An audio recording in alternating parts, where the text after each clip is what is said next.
ਅੱਜ ਦਿਨ ਤੁਹਾਡਾ ਵੀ ਸਫਲ ਹੋ ਜਾਣਾ ਤੇ ਸਾਡਾ ਤਾਂ ਉਸ ਦਿਨ ਸਫਲ ਹੋ ਗਿਆ ਸੀ ਜਦੋਂ ਇਹ ਸਰਾਂ ਨੂੰ ਅਸੀਂ ਫਲਮਾ ਕੇ ਆਏ ਸੀ। ਹਰਿਆਣੇ ਦੇ ਵਿੱਚ ਆ, ਸ਼ਾਹ ਜਹਾਂ ਨੇ ਬਣਾਈ ਸੀ ਇਹ ਸਰਾਂ। ਇੱਥੇ ਅਸਲ ਦੇ ਵਿੱਚ ਇੱਕ ਸਰਾਂ ਨਹੀਂ, ਦੋ ਸਰਾਵਾਂ ਬਣੀਆਂ ਹੋਈਆਂ ਆਮਣੇ ਸਾਹਮਣੇ। ਇੱਕ ਨੂੰ ਉੱਤਰੀ ਸਰਾਂ ਕਿਹਾ ਜਾਂਦਾ ਤੇ ਇੱਕ ਨੂੰ ਦੱਖਣੀ। ਇਹ ਬਣਾਈ ਆ ਜਿਹਨੂੰ ਇੰਜੀਨੀਅਰ ਸ਼ਹਿਜ਼ਾਦਾ ਆਖਿਆ ਜਾਂਦਾ ਇੱਜ਼ਤ ਦੇ ਨਾਲ, ਜਿਹਨੇ ਉਹ ਇਮਾਰਤਾਂ ਬਣਾਤੀਆਂ ਜਿਹੜੀਆਂ ਦੁਨੀਆ ਦੇ ਅਜੂਬਿਆਂ ਦੇ ਵਿੱਚ ਗਿਣੀਆਂ ਜਾਂਦੀਆਂ। ਤੇ ਆਜੋ ਉਸ ਅਜੂਬੇ ਬਣਾਉਣ ਵਾਲੇ ਸ਼ਖਸ ਦੀ ਬਣਾਈ ਹੋਈ ਇਮਾਰਤ ਨੂੰ ਦੇਖਦੇ ਹਾਂ। ਹਾਂਜੀ, ਸਤਿ ਸ੍ਰੀ ਅਕਾਲ ਜੀ। ਅੱਜ ਫਿਰ ਇੱਕ ਬਹੁਤ ਪੁਰਾਣੀ ਇਤਿਹਾਸਕ ਇਮਾਰਤ ਦੇ ਵਿੱਚ ਆਏ ਹਾਂ। ਇਹਨੂੰ ਸਰਾਂ ਆਖਦੇ ਆ, ਕਿਹਾ ਜਾਂਦਾ ਹੈ ਕਿਲੇ ਵਰਗੀ ਸਰਾਂ। ਤੇ ਇਹ ਸ਼ਾਹ ਜਹਾਂ ਦੇ ਸ਼ਾਸਨ ਕਾਲ ਦੇ ਵਿੱਚ ਬਣੀ ਸੀ 1637 'ਚ। ਫਿਰੋਜ਼ ਸ਼ਾਹ ਨੇ ਇਹ ਸਰਾਂ ਬਣਾਈ ਸੀ। ਤੁਹਾਡੇ ਮਗਰ ਇਹ ਥੋੜ੍ਹੀ ਟੁੱਟੀ ਹੋਈ ਦਿਸ ਰਹੀ ਹੈ ਨਾ, ਇਹ ਕਿਹਾ ਜਾਂਦਾ ਵੀ ਜਦੋਂ 1857 ਦਾ ਵਿਦਰੋਹ ਹੋਇਆ ਨਾ, ਉਦੋਂ ਇਹ 'ਚ ਟੁੱਟ ਭੰਨ ਹੋ ਗਈ ਸੀ, ਹਮਲਾ ਹੋ ਗਿਆ ਸੀ। ਪਰ ਹਜੇ ਵੀ ਆਪ ਦਾ ਬਹੁਤ ਵੱਡਾ ਵਜੂਦ ਬਚਾਈ ਖੜੀ ਆ। ਤੇ ਅੱਜ ਆਪਾਂ ਇਹਦੇ ਬਾਰੇ ਗੱਲ ਕਰਾਂਗੇ, ਨਾਲੇ ਸ਼ਾਹ ਜਹਾਂ ਦੀ ਖਾਸੀਅਤ ਬਾਰੇ ਗੱਲ ਕਰਾਂਗੇ ਤੇ ਨਾਲੇ ਇਹਦੇ ਬਾਰੇ। ਇਹ ਲਖੌਰੀ ਇੱਟਾਂ ਜਾਂ ਬਾਦਸ਼ਾਹੀ ਇੱਟਾਂ ਜਾਂ ਆਪਾਂ ਅਕਸਰ ਭਦੌੜੀ ਇੱਟਾਂ ਕਹਿ ਦਿੰਦੇ, ਨਿੱਕੀਆਂ ਨਿੱਕੀਆਂ, ਉਸ ਇੱਟਾਂ ਦੇ ਨਾਲ ਬਣੀ ਹੋਈ ਆ ਤੇ ਚੂਨੇ ਦੇ ਨਾਲ ਬਣੀ ਹੋਈ ਆ। ਬਹੁਤ ਵੱਡਾ ਆਪ ਦਾ ਇਤਿਹਾਸ ਰੱਖਦੀ ਆ ਵੀ ਕਿਉਂ ਇਹ ਬਣਾਈਆਂ ਗਈਆਂ ਸੀ। ਇੱਥੇ ਨਾ ਦੋ ਸਰਾਵਾਂ ਨੇ, ਇੱਕ ਉੱਤਰੀ ਸਰਾਂ ਤੇ ਇੱਕ ਦੱਖਣੀ ਸਰਾਂ। ਇੱਕ ਪੈਂਦੀ ਆ ਲਾਹੌਰ ਵਾਲੀ ਸਾਈਡ ਨੂੰ, ਇੱਕ ਪੈਂਦੀ ਆ ਦਿੱਲੀ ਵਾਲੀ ਸਾਈਡ ਨੂੰ। ਕਿਉਂਕਿ ਇਹ ਜਿਹੜਾ ਮੇਨ ਮਾਰਗ ਸ਼ੇਰ ਸ਼ਾਹ ਸੂਰੀ ਮਾਰਗ ਆਪਣਾ ਜੋ ਦਿੱਲੀ ਨੂੰ ਜਾਂਦੇ ਆ, ਉਸ ਦੇ ਜਮਾਂ ਹੀ ਕੋਲ ਆ। ਇਹ ਕਹਿ ਲਓ ਕਿ ਕਰਨਾਲ ਤੋਂ 16-17 ਕਿਲੋਮੀਟਰ ਦੀ ਦੂਰੀ 'ਤੇ ਪੈਂਦੀ ਆ। ਇਸ ਜਿਹੜਾ ਥਾਂ ਦੇ ਉੱਤੇ ਇਸ ਵਕਤ ਖੜ੍ਹੇ ਹਾਂ ਅਸੀਂ, ਇਹਨੂੰ ਗਰਾਉਂਡਾ ਕਹਿੰਦੇ ਆ। ਗਰਾਉਂਡਾ ਹਿੰਦੀ 'ਚ, ਪੰਜਾਬੀ 'ਚ ਘਰਾਉਂਡਾ ਕਹਿ ਸਕਦੇ ਆ ਤੁਸੀਂ, ਹੈ ਨਾ, ਜੇ ਆਪਣੀ ਤਾਂ ਉਸ ਥਾਂ ਦੇ ਉੱਤੇ ਹੈਗੀ ਆ। ਤੇ ਅੱਜ ਆਪਾਂ ਨੂੰ ਦੇਖਦੇ ਹਾਂ, ਆਓ ਚੱਲੀਏ। ਇਸ ਇਮਾਰਤ ਦੇ ਜਦੋਂ ਤੁਸੀਂ ਕੋਲੇ ਜਾਓਗੇ ਨਾ, ਤਾਂ ਇਹਦਾ ਰੋਹਬ ਆ ਨਾ ਜਿਹੜਾ, ਉਹ ਸੱਚੀ ਨਵਾਬੀ ਰੋਹਬ ਆ।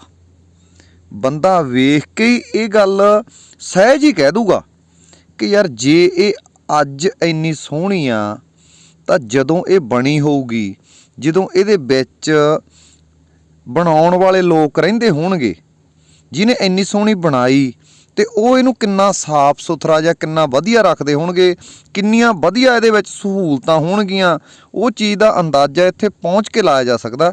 ਆ ਜੋ ਤੁਹਾਨੂੰ ਹੋਰ ਪੱਖ ਦਿਖਾਉਂਦੇ ਇਹਦਾ। ਜੋ ਸ਼ਾਹ ਜਹਾਂ ਸੀ ਨਾ, ਇਹਨੂੰ ਕਹਿ ਸਕਦੇ ਹਾਂ ਕਿ ਇੰਜੀਨੀਅਰ ਕਿਹਾ ਗਿਆ ਵਾ, ਇਮਾਰਤਾਂ ਦਾ ਇੰਜੀਨੀਅਰ ਕਿਹਾ ਗਿਆ। ਇਹਨੇ ਬਹੁਤ ਸਾਰੀਆਂ ਇਮਾਰਤਾਂ ਬਣਾਈਆਂ ਨੇ, ਜਿਹਦੇ ਵਿੱਚੋਂ ਤਾਜ ਮਹਿਲ, ਮੋਤੀ ਮਸਜਿਦ, ਲਾਲ ਕਿਲਾ, ਜਹਾਂਗੀਰ ਦਾ ਮਕਬਰਾ ਤੇ ਹੋਰ ਪਤਾ ਨਹੀਂ ਕਿੰਨੀਆਂ ਹੀ ਸਰਾਵਾਂ ਤੇ ਕਿਲੇ ਬਣਾਏ ਨੇ। ਇਹ ਸ਼ਾਹ ਜਹਾਂ ਦੇ ਹਿੱਸੇ ਆਇਆ। ਕਿਹਾ ਜਾਂਦਾ ਵੀ ਇਹ ਪੜ੍ਹਨ ਲਿਖਣ ਦੇ ਵਿੱਚ ਵੀ ਬਹੁਤ ਹੁਸ਼ਿਆਰ ਸੀਗਾ।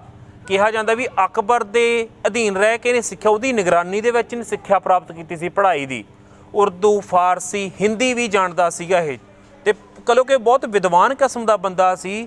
ਕਿਹਾ ਜਾਂਦਾ ਵੀ ਇਹਦੇ ਦਰਬਾਰ ਦੇ ਵਿੱਚ ਨਾ, ਜੋ ਤਾਨਸੈਨ ਇੱਕ ਸੰਗੀਤਕਾਰ ਹੋਇਆ, ਉਹਦਾ ਜਵਾਈ ਵੀ ਇਹਦੇ ਦਰਬਾਰ ਦੇ ਵਿੱਚ ਹੁੰਦਾ ਸੀ, ਜਿਹਨੂੰ ਕਿ ਸੰਗੀਤ ਦਾ ਸਮੁੰਦਰ ਦਾ ਖਿਤਾਬ ਦਿੱਤਾ ਗਿਆ ਸੀਗਾ। ਤੇ ਇਸ ਕਿਸਮ ਦੇ ਵਿਦਵਾਨ ਹੋਰ ਕਲਾਕਾਰ ਇਹਦੇ ਦਰਬਾਰ ਦੇ ਵਿੱਚ ਹੁੰਦੇ ਸੀ। ਜਿਹੜੀਆਂ ਤੁਸੀਂ ਸਰਾਂ ਵੇਖ ਰਹੇ ਹੋ ਨੇ, 3 ਮੰਜ਼ਲੀ ਆ। ਇਹਦੇ ਬਣਾਉਣ ਦਾ ਕਾਰਨ ਇਹ ਸੀ ਕਿਉਂਕਿ ਵਪਾਰੀਆਂ ਨੂੰ ਕੋਈ ਦਿੱਕਤ ਨਾ ਆਵੇ। ਉਹ ਚਾਹੁੰਦਾ ਸੀ ਕਿ ਵਪਾਰ ਵਧੇ ਫੁੱਲੇ, ਇਸ ਕਰਕੇ ਉਹਨੇ ਕਿਲਿਆਂ ਵਰਗੀਆਂ ਸਰਾਵਾਂ ਬਣਾਈਆਂ ਸੀ। ਜਿਹੜੇ ਦੇ ਸਰਾਵਾਂ ਦੇ ਦਰਵਾਜ਼ੇ ਹੁੰਦੇ ਸੀ, ਕਿਹਾ ਜਾਂਦਾ ਵੀ 5 ਵਜੇ ਨੂੰ ਬੰਦ ਕਰ ਦਿੱਤੇ ਜਾਂਦੇ ਸੀ ਸ਼ਾਮ ਹੁੰਦਿਆਂ ਹੀ। ਸਿਕਿਉਰਿਟੀ ਪੱਖ ਤੋਂ ਵੀ ਬਹੁਤ ਤਕੜੇ ਤੇ ਸਟਰੋਂਗ ਸੀ। ਤੁਸੀਂ ਵੇਖ ਸਕਦੇ ਹੋ ਕਿ ਇਹਦੀਆਂ ਕੰਧਾਂ ਕਿੰਨੀਆਂ ਮਜ਼ਬੂਤ ਨੇ। 3 ਮੰਜ਼ਲੀ ਆ ਇਹ। ਇਹ ਜਿਹੀਆਂ ਥਾਂ ਥਾਂ 'ਤੇ ਸਰਾਵਾਂ ਬਣਾਈਆਂ ਹੋਈਆਂ ਨੇ, ਜਿਵੇਂ ਕਿ ਸ਼ੇਰ ਸ਼ਾਹ ਸੂਰੀ ਨੇ ਬਣਾਈਆਂ ਸੀ, ਉਸੇ ਤਰੀਕੇ ਨਾਲ ਇਹਨੇ ਵੀ ਬਹੁਤ ਸਾਰੀਆਂ ਕਲਾ ਬਣਾਈਆਂ ਨੇ ਸਰਾਵਾਂ। ਤੁਸੀਂ ਇੱਕ ਹੋਰ ਦੇਖੋਗੇ, ਜਿਹੜੀਆਂ ਇਹਦੀਆਂ ਚੀਜ਼ਾਂ ਬਣਾਈਆਂ ਹੋਈਆਂ ਨੇ, ਉਹਦੇ ਵਿੱਚ ਮਰਦਾਵੇਂ ਰੰਗਾਂ ਦੀ ਥਾਂ 'ਤੇ ਔਰਤਾਂ ਵਾਲੇ ਰੰਗਾਂ ਨੂੰ ਜ਼ਿਆਦਾ ਵਰਤਿਆ ਗਿਆ ਤਾਂ ਕਿ ਉਹ ਆਕਰਸ਼ਿਤ ਲੱਗਣ। ਇਹ ਬਹੁਤ ਖਾਸੀਅਤ ਸੀ ਉਹਦੀ। ਤੇ ਇਹਦੀ ਹੋਰ ਵੀ ਬਹੁਤ ਸਾਰੀਆਂ ਤਖਤ ਤਾਊਸ ਬਾਰੇ ਵੀ ਗੱਲ ਕਰਾਂਗੇ ਤੇ ਨਾਲ ਇਸ ਇਮਾਰਤ ਬਾਰੇ। ਆਓ ਚੱਲੀਏ। ਦਰਸ਼ਕੋ, ਤੁਸੀਂ ਵੇਖ ਰਹੇ ਹੋ ਇਹ ਲੱਕੜ ਦਾ ਬਣਿਆ ਹੋਇਆ ਦਰਵਾਜ਼ਾ, ਮੇਨ ਗੇਟ ਆ। ਉਸ ਸਮੇਂ ਦਾ ਹਜੇ ਪਿਆ ਵੀ ਤੁਸੀਂ ਦੇਖ ਰਹੇ ਹੋ, ਮੋਟੇ ਮੋਟੇ ਉੱਤੇ ਕਿੱਲ ਲੱਗੇ ਹੋਏ ਨੇ। ਇਹ ਇਸ ਕਰਕੇ ਲਾਏ ਜਾਂਦੇ ਸੀ ਵੀ ਕੋਈ ਹਾਥੀ ਲਿਆ ਕੇ ਤੋੜਨ ਦੀ ਕੋਸ਼ਿਸ਼ ਕਰੇ ਤਾਂ ਤੋੜ ਨਾ ਸਕੇ, ਕਿਉਂਕਿ ਅਗਰ ਹਾਥੀ ਤੋੜੂਗਾ ਤਾਂ ਸਿਰ ਲਾਊਗਾ, ਔਰ ਸਿਰ ਉਹਦਾ ਨਾਜ਼ੁਕ ਪਾਰਟ ਹੁੰਦਾ ਵਾ ਜਿੱਥੋਂ ਉਹਨੂੰ ਕੰਟਰੋਲ ਕੀਤਾ ਜਾਂਦਾ। ਅਗਰ ਉਹ ਸਿਰ ਲਾ ਕੇ ਗੇਟ ਤੋੜਨ ਦੀ ਕੋਸ਼ਿਸ਼ ਕਰੂਗਾ ਤਾਂ ਆਹ ਤਿੱਖੇ ਕਿੱਲ ਉਹਦੇ ਵੱਜ ਸਕਣ। ਇਹਦੇ ਮਗਰ ਲੌਜਿਕ ਸੀ। ਅਕਸਰ ਆਪਾਂ ਕਈ ਵਾਰੀ ਪੰਜਾਬ ਦੇ ਪਿੰਡਾਂ ਦੇ ਵਿੱਚ ਵੇਖਦੇ ਆ ਨਾ, ਹਜੇ ਵੀ ਕਿੱਲ ਛੋਟੇ ਛੋਟੇ ਲੱਗੇ ਕਈ ਦਰਵਾਜ਼ੇ ਮਿਲ ਜਾਣਗੇ। ਪਰ ਉਹਦੇ ਮਗਰ ਬਹੁਤ ਵੱਡਾ ਕਾਰਨ ਸੀ ਕਿ ਕੋਈ ਭੰਨ ਤੋੜ ਕਰਨ ਦੀ ਕੋਸ਼ਿਸ਼ ਕਰੂ ਤਾਂ ਉਹਦੇ ਤੋਂ ਰੱਖਿਆ ਕੀਤੀ ਜਾ ਸਕੇ। ਆਹ ਦੇਖੋ ਵੀ ਦਰਵਾਜ਼ਾ ਕਿੰਨਾ ਮੋਟਾ ਵਾ। ਮੈਂ ਕੈਮਰਾਮੈਨ ਨੂੰ ਕਹੂੰਗਾ ਕਿ ਥੋੜ੍ਹਾ ਨੇੜੇ ਕਰਕੇ ਵੀ ਆਹ ਦੇਖੋ ਕਿੰਨੇ ਮੋਟੀਆਂ ਤੇ ਉੱਤੋਂ ਦੀ ਕਿਵੇਂ ਕਿੱਲ ਪੱਤੀਆਂ ਤੇ ਕੁੰਡੇ ਜੜੇ ਹੋਏ ਆ, ਬਹੁਤ ਭਾਰੇ ਕੁੰਡੇ ਨੇ ਇਹਦੇ, ਠੀਕ ਆ ਨਾ। ਇਹ ਕਿਸੇ ਸਮੇਂ 'ਚ ਸਰਾਂ ਦੇ ਵਿੱਚ ਲੱਗੇ ਹੋਏ ਸੀਗੇ। ਹੁਣ ਸਿਰਫ ਇੱਕ ਨਮੂਨੇ ਵਜੋਂ ਹੈ ਨਾ, ਜੋ ਇੱਕ ਆਖਰੀ ਸਾਹਾਂ ਦੇ ਉੱਤੇ ਆਪਣੇ ਕੋਲੇ ਨਮੂਨਾ ਹੀ ਪਿਆ ਵਾ।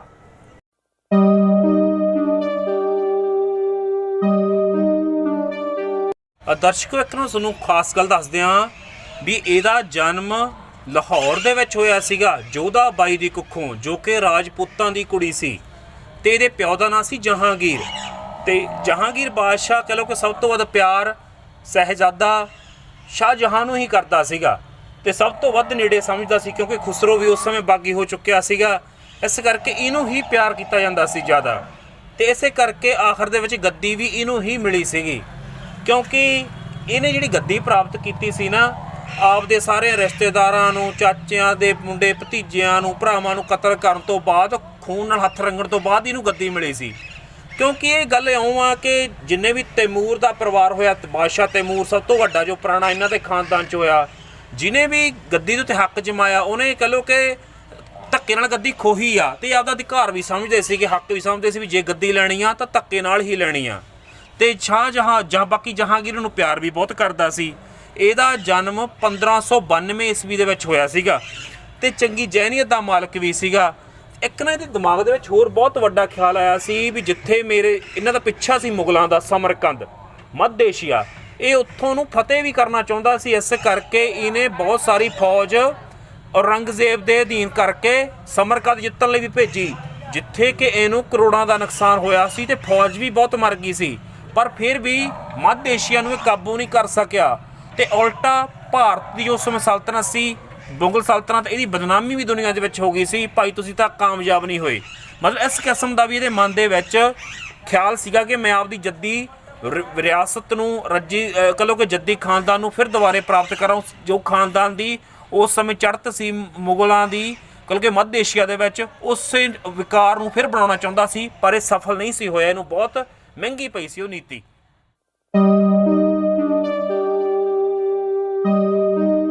ਅਗਰ ਸ਼ਾਹਜਹਾਂ ਦੀ ਗੱਲ ਹੋਵੇ ਤਾਂ ਆਪਾਂ ਮੁਮਤਾਜ਼ ਮਹਿਲ ਦੀ ਗੱਲ ਨਾ ਕਰੀਏ ਤਾਂ ਇਹ ਹੋ ਨਹੀਂ ਸਕਦਾ।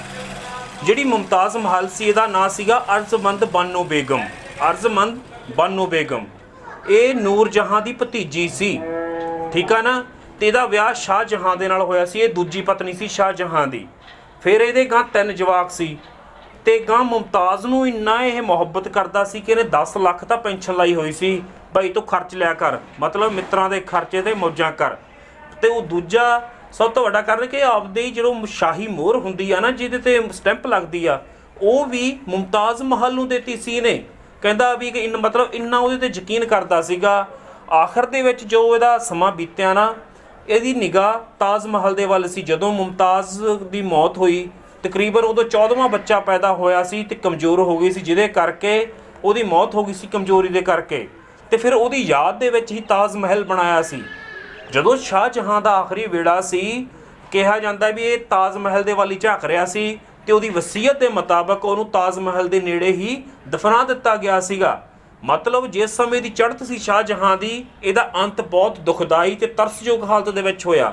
ਉਸ ਬਾਰੇ ਵੀ ਆਪਾਂ ਗੱਲਬਾਤ ਕਰਦੇ ਹਾਂ ਕਿ ਆਖਰ ਦੇ ਉੱਤੇ ਔਰੰਗਜ਼ੇਬ ਨੇ ਸ਼ਾਹਜਹਾਂ ਨੂੰ ਗ੍ਰਿਫਤਾਰ ਕਰ ਲਿਆ ਸੀਗਾ ਤੇ ਉਦੋਂ ਬਾਅਦ ਦੇ ਵਿੱਚ 8 ਸਾਲ ਕੈਦ ਦੇ ਵਿੱਚ ਰੱਖਿਆ। ਤੇ ਇਸ ਸਮੇਂ ਔਰੰਗਜ਼ੇਬ ਦੀ ਦੇਖਭਾਲ ਉਹਦੀ ਧੀ ਆਰਾ ਬੇਗਮ ਕਰਦੀ ਸੀ। ਮੰਨ ਕੇ ਚੱਲੋ ਵੀ ਉਦੋਂ ਵੀ ਧੀਆਂ ਹੀ ਆਪਦੇ ਪਿਓ ਦਾ ਸਤਿਕਾਰ ਤੇ ਉਹਦੀ ਕਦੇ ਉਸ ਸਮੇਂ ਦੇਖਭਾਲ ਕਰਦੀ ਸੀ, ਕਿਉਂਕਿ ਕੈਦ ਦੇ ਵਿੱਚ ਸੀ। ਤਾਂ ਆਖਰ ਦੇ ਵਿੱਚ ਉਹਦਾ ਅੰਤ ਬਹੁਤ ਮਾੜਾ ਹੋਇਆ। 8 ਸਾਲ ਦੀ ਕੈਦ ਤੋਂ ਬਾਅਦ 1666 ਦੇ ਵਿੱਚ ਉਹਦੀ ਸ਼ਾਹਜਹਾਂ ਦੀ ਮੌਤ ਹੋ ਜਾਂਦੀ, ਉਹ ਸੰਸਾਰ ਨੂੰ ਅਲਵਿਦਾ ਹੋ ਜਾਂਦਾ। ਪਰ ਉਸ ਤੋਂ ਬਾਅਦ ਔਰੰਗਜ਼ੇਬ ਗੱਦੀ ਤੇ ਬੈਠਦਾ ਵਾ, ਠੀਕ ਹੈ ਨਾ। ਉਹ ਵੀ ਉਹੀ ਕੁਛ ਕਰਦਾ ਜੋ ਪਹਿਲਾਂ ਸ਼ਾਹਜਹਾਂ ਨੇ ਕੀਤਾ ਹੁੰਦਾ ਜਾਂ ਤੈਮੂਰ ਸ਼ਾਹ ਹੋਣਾ ਨੇ ਕੀਤਾ ਹੁੰਦਾ। ਮਤਲਬ ਉਵੇਂ ਕਤਲੋਗਾਰ ਤੇ 4 ਸਾਲਾਂ ਦੇ ਵਕਫੇ ਬਾਅਦ ਉਹ ਸਾਰੇ ਔਰੰਗਜ਼ੇਬ ਸਾਰੇ ਆਪਦੇ ਵਿਰੋਧੀਆਂ ਨੂੰ ਖਤਮ ਕਰ ਦਿੰਦਾ ਵਾ ਤੇ ਫਿਰ ਗੱਦੀ ਤੇ ਬੈਠਦਾ।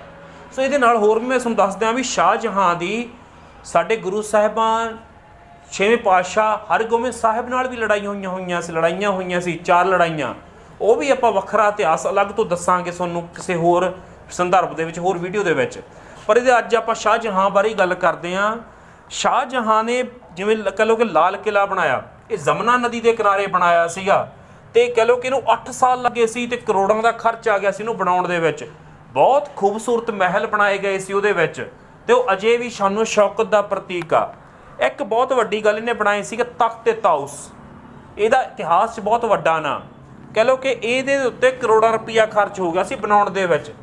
ਇਹ ਤੇ ਦੋ ਪਾਸੇ ਮੋਰ ਬੈਠੇ ਹੋਏ ਸੀਗੇ, ਸੋਨੇ 'ਚ ਜੜਿਆ ਹੋਇਆ ਸੀ ਤੇ ਮੋਰ ਦੇ ਮੂੰਹ ਦੇ ਵਿੱਚ ਮੋਤੀਆਂ ਦੇ ਹਾਰ ਪਾਏ ਹੋਏ ਸੀ ਤੇ ਜੋ ਤਖਤ ਸੀਗਾ ਲਾਲ ਕਿਲ੍ਹੇ ਦੇ ਵਿੱਚ ਰੱਖਿਆ ਉਹਦੇ 12 ਪਾਵੇ ਹੁੰਦੇ ਸੀਗੇ ਤੇ ਉਹ ਬਹੁਤ ਮਹਿੰਗਾ ਸੀ। ਤੇ ਫਿਰ ਨਾਦਰ ਸ਼ਾਹ, ਤੁਹਾਨੂੰ ਪਤਾ ਕਿ 1739 'ਚ ਉਹਨੂੰ ਭਾਰਤ ਤੋਂ ਲੁੱਟ ਕੇ ਲੈ ਗਿਆ ਸੀਗਾ। ਉਹ ਕਹਿੰਦੇ ਹਜੇ ਹੁਣ ਪਤਾ ਨਹੀਂ ਕਿੱਥੇ ਉੱਥੇ ਆ ਜਾਂ ਕਿੱਥੇ ਆ, ਇੱਕ ਵੱਖਰਾ ਵਿਸ਼ਾ, ਇੱਕ ਖੋਜ ਦਾ ਵਿਸ਼ਾ ਵਾ। ਪਰ ਉਸ ਸਮੇਂ ਬਹੁਤ ਮਹਿੰਗਾ ਸੀਗਾ, ਕਰੋੜਾਂ ਦੇ ਵਿੱਚ ਸੀ ਖਰਚ ਉਹਦਾ। ਇਸੇ ਤਰੀਕੇ ਨਾਲ ਤਾਜ ਮਹਿਲ ਦੇ ਵਿੱਚ ਵੀ ਕਰੋੜਾਂ ਰੁਪਈਆ ਖਰਚ ਹੋਇਆ ਸੀਗਾ। ਮੋਤੀ ਮਹਿਲ ਮਸਜਿਦ ਦੇ ਵਿੱਚ ਵੀ, ਮੋਤੀ ਮਸਜਿਦ ਨੂੰ ਤਾਂ ਇਹ ਕਿਹਾ ਜਾਂਦਾ ਵੀ ਉਹ ਪੱਥਰ ਦੀ ਜ਼ੁਬਾਨ ਦੇ ਵਿੱਚ ਸ਼ਾਇਰੀ ਆ, ਇੰਨੀ ਖੂਬਸੂਰਤ ਬਣਾਈ ਹੋਈ ਆ। ਕੱਲੀ ਕੱਲੀ ਚੀਜ਼ ਤੁਹਾਨੂੰ ਨਾ ਜਦੋਂ ਆਪਾਂ ਉਸ ਵਿਸ਼ੇ ਤੇ ਗਏ ਉਹਦਾ ਡਿਟੇਲ ਦੇ ਵਿੱਚ ਇਤਿਹਾਸ ਵੀ ਦੱਸਾਂਗੇ।